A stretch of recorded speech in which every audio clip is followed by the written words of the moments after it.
ఈరోజు మరి ఎక్కడికి వెళ్ళినా ప్రచారంలో భాగంగా ఎక్కడికి వెళ్ళినా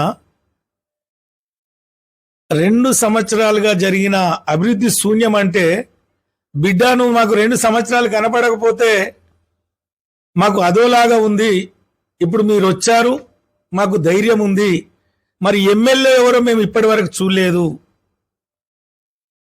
అని ప్రజలు మాట్లాడుతున్నారు.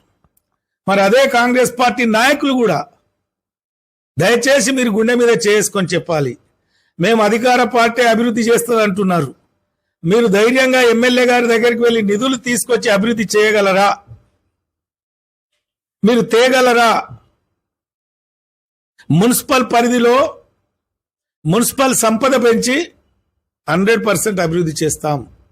కొన్ని ఇంకా డిమాండ్లు వస్తున్నాయి. నేను పోయిన కాడ మా రాజ్యసభ సభ్యులు ఉన్నారు, మా ఎమ్మెల్సీలు ఉన్నారు, ప్రత్యేక నిధులు తెస్తాం, ప్రత్యేక నిధులు తెస్తా.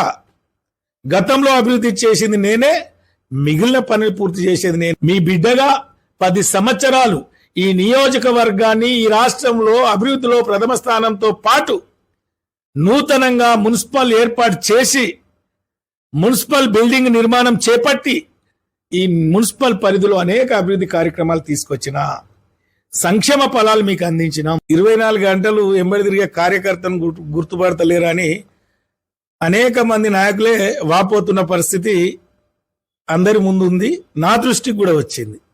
మరి అలాంటి పరిస్థితుల్లో నేను గ్రామంలో ఏ గల్లి ఉన్నది నేనే అభివృద్ధి చేస్తా అనడం అది తప్పు.